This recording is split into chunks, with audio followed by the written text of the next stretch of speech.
आप सभी को स्वागत है हमारे YouTube चैनल स्वरा अनअकैडमी क्लासेस पर।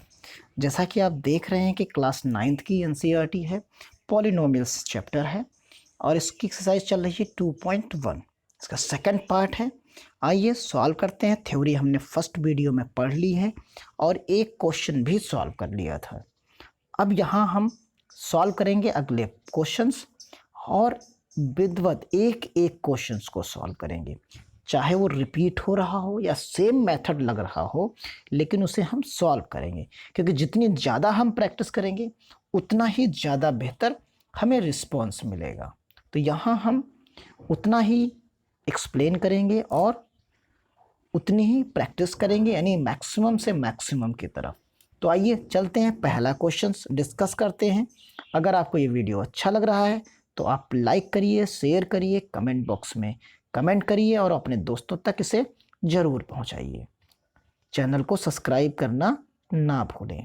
तो यहाँ पर देखिए पूछा गया है कि एक्स स्क्वायर का गुणांक, इंग्लिश में इसको कोफिशिएंट कहेंगे, यानी जो एक्स के बगल में नंबर लिखा हो, यानी एक्स स्क्वायर के बगल में जो नंबर यहाँ हो वो कौन सा नंबर है वो हमें बताना है। यानी जो आपकी ये समीकरण है इसमें देखिए आप ध्यान से कि 2x स्क्वायर प्लस x है, लेकिन उसने हमसे पूछा है कि सिर्फ एक्स स्क्वायर के कोफिशिएंट्स को बताइए, गुणांक को। तो यानी इस टर्म को ही हम फाइंड आउट करेंगे। यानी इसके साथ में कौन सी संख्या लिखी है, 1 चिन्ह के साथ लिखेंगे। अगर माइनस एक्स स्क्वायर होता तो माइनस लिखते, वैसे हम यहाँ पर प्लस है तो सिर्फ प्लस ही लिखेंगे। तो यानी इसका आंसर क्या हो जाएगा, इसका आंसर हो जाएगा +1। समझ में आ गया होगा। इसी तरीके से यहाँ की बात करते हैं तो यहाँ हो जाएगा -1, यहाँ -1 हो जाएगा। यहाँ की बात करते हैं तो यहाँ हो जाएगा π/2 हो जाएगा। यहाँ की बात करते हैं तो यहाँ ऐसा कोई टर्म ही नहीं है, तो इसलिए यहाँ 0 हो जाएगा, 0 हो जाएगा। चीज़ समझ में आ गई होगी। तो यहाँ आपको क्या मिला, 0 मिला, यहाँ π/2 मिला, यहाँ -1 मिला, यहाँ 1 मिला। इस प्रकार हमने देखा कि हमने तीनों यानी चारों पोर्शंस का आंसर फाइंड आउट कर लिया। एक का हमें मिलता है +1, एक में मिलता है -1, एक में मिलता है π/2 और एक में मिलता है 0। ये वही अंक हैं, वही नंबर्स हैं जो एक्स स्क्वायर के बगल में है।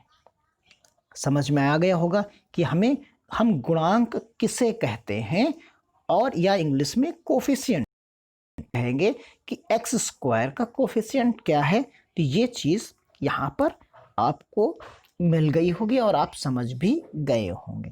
अब आते हैं सवाल नंबर आपके 3 की तरफ। 3 में आप देखिए यहाँ पर आपको क्या प्रोवाइड कराया गया है। तो यहाँ कहा गया है कि 35 घात के द्विपद और 100 घात का एक पदीय का एक एक उदाहरण दीजिए। यानी यहाँ आपको अपने हिसाब से दे देना है, कोई भी नंबर हो सकता है, इसका कोई भी आंसर हो सकता है। बस देखिए आपको करना क्या है। यहाँ अगर हम सिर्फ बात इसकी करें तो इसके लिए हम यहाँ पर लिख देते हैं, आपके जो दिमाग में आए। आप चाहे x लिख लीजिए चाहे y लिख लीजिए। तो ये घात आपने तो 35 लिख दी, यहाँ 2 पद कह रहा है तो आप चाहे +x लिख दीजिए चाहे +2 लिख दीजिए, आप जो चाहें वो लिख दीजिए। तो ये द्विपद का 35 घात का एक द्विपद हो गया हमारा। इसी प्रकार घात 100 कह रहा है यहाँ पर, यानी घात 100 की बात यहाँ पर हो रही है। तो आप समझिए घात 100 का मतलब यहाँ पर क्या हो गया, केवल एक ही पद चाहिए उसे। तो यानी हम सीधा लिख सकते हैं, यहाँ क्या लिखेंगे, x की घात 100 लिखेंगे, चाहो तो ऐसे ही छोड़ दो या इसके आगे कोई एक नंबर लिख दो, चाहे 2 लिख दो, 3 लिख दो, जो मन में आए वो नंबर लिख दो, या सीधे x की घात 10 ही इसे छोड़ दो। तो ये दोनों उदाहरण आपके यहाँ सॉल्व हो जाते हैं। यानी ये दोनों आंसर सबके अलग अलग हो सकते हैं, ये चीज़ आप ध्यान में रखिएगा। अब चलते हैं अगले पार्ट्स की तरफ, यानी सवाल नंबर आपका जो है वो 4th सवाल क्या कह रहा है। तो देखिए, निम्नलिखित बहुपदों यानी जो बहुपद दिए गए हैं, प्रत्येक बहुपद की घात लिखिए। यानी हर एक बहुपद की घात लिखनी है हमको यहाँ पर। तो हमने पढ़ा है कि जो चर राशि होगी, यानी किसे, चर राशि, ठीक, इसका जो अधिकतम घात वाला होगा वही उस बहुपद की घात होगी। जैसे यहाँ पर आपको x की घात 1 मिल रहा है, यहाँ 2 मिल रहा है, यहाँ 3 मिल रहा है, यानी इस जगह पर आपको क्या मिल रहा है, x की घात अधिकतम 3 मिल रही है। तो यानी इस बहुपद की भी घात कितनी हो जाएगी, 3 हो जाएगी। यानी कहने का मतलब है कि इस बहुपद की जो घात होगी वो कितनी होगी, वो घात होगी 3, क्योंकि अधिकतम यहाँ पर हमें 3 ही मिल रही है। इसी प्रकार हम आगे की बात करते हैं। तो आगे वाले में देखिए y है, तो y की घात कितनी दी गई है, 2 दी गई है। तो यानी इस बहुपद की घात कितनी हो जाएगी, 2 हो जाएगी। आप समझिए, इसकी 2 हो जाएगी। अब यहाँ पर देखिए आप अगले वाले पार्ट्स में t के साथ 5 है, यानी पावर कोई लगी नहीं है, तो अंडरस्टूड है इसकी घात 1 ही होगी। तो यहाँ घात हम इस बहुपद की कितनी लिख देंगे, घात 1 लिख देंगे। तो ये चीज़ आपकी समझ में आ रहा होगा। अब यहाँ आते हैं अगले वाले पार्ट्स में। यहाँ कोई चर राशि नहीं है, यानी इस जगह पर चर नहीं है। तो जब चर नहीं है यानी यहाँ पर क्या है, अचर है। आ लिख दीजिए आगे, तो अचर पद है।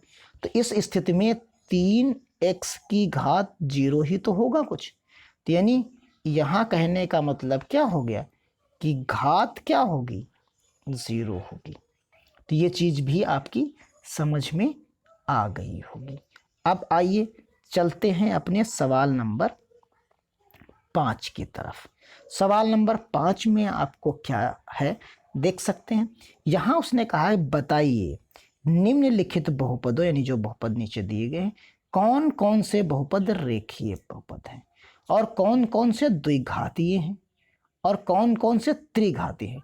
यानी 1 घात, 2 घात और 3 घात वाले हमें अलग अलग बताने हैं। तो हम सबसे पहले लिखेंगे कि जिनकी घात जो है 2 होगी, किनकी 2 है, किनकी 3 है, किनकी 4, यानी जिसकी घात 2 तो द्विघात, जिसकी घात 3 उसकी घात त्रिघात, और जिसकी 4 उसकी जो है आगे का। तो यहाँ देखिए इसमें आपको अधिकतम घात कितनी नज़र आ रही, तो ये आपका हो गया जो है बहुपद द्विघात का, यानी इसमें आप कह सकते हो ये द्विघात बहुपद हमारा है, ये द्विघाती बहुपद है।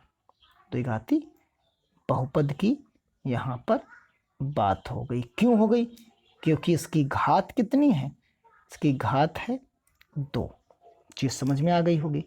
यहाँ की बात करते हैं, इसमें अधिकतम घात कितनी मिल रही है आपको, देखिए यहाँ घात आपको कितनी मिल रही, आप देख रहे होंगे 3 है। तो ये क्या हो गया, त्रिघाती हो गया, त्रिघाती हो गया। यानी 2 चीज़ें हमने यहाँ पर देख लिया होगा, फाइंड आउट कर लिया। अब मिलते हैं अगले इसके पार्ट में। देखिए अगले पार्ट में यहाँ भी आपको क्या मिलेगा, तीसरे वाले में भी तो घात आपको क्या मिल रही है, घात 2 ही तो मिल रही है। तो यानी ये भी फिर से द्विघात बहुपद हो गया, द्विघात बहुपद हो गया। फिर उसके बाद अगले वाले में आ जाइए, तो यहाँ जो आपको ये दिख रहा है ये रैखिक बहुपद है, क्योंकि यहाँ घात कितनी है, 1 है। यहाँ आपकी घात 1 है, इसलिए यहाँ रैखिक मिल रहा है, यानी ये बहुपद रैखिक है। अगले वाले में आ जाइए, यहाँ भी आपको 1 पद वाला मिल रहा है, यहाँ भी आपको एक पद मिल रहा है, यानी ये भी रैखिक ही हो गया। अब ये बचता है r की घात 2, यानी इस जगह को हम क्या लिख सकते हैं, इसको घात 2 लिख सकते हैं। और जैसे ही घात हम 2 लिखेंगे तो ये क्या हो जाएगा, ये हो जाएगा द्विघात बहुपद। समझ में आ गया होगा। अब चलते हैं अपने सेवेंथ पार्ट की तरफ। तो सेवेंथ पार्ट में आप देखिए x की घात 3 लिखा हुआ है, यानी x की घात जो 3 लिखा हुआ है, यही तो सवाल है आपका। तो इसकी घात कितनी है, घात है इसकी 3। तो ये कैसा हो गया, त्रिघात बहुपद, त्रिघाती बहुपद हमारा हो जाता है। आप समझ गए होंगे। तो इसमें कौन कौन से द्विघात मिले, कौन कौन से त्रिघात मिले, ये आप समझ गए होंगे। ये एक्सरसाइज इस तरीके से सॉल्व हो जाती है 2.1। अब मिलते हैं हम 2.2 में अगले वीडियो में। 2.2 अगली वीडियो में सॉल्व करेंगे, और ये बहुत ही स्लोली सॉल्व करेंगे जिससे आपको समझ में आ जाए।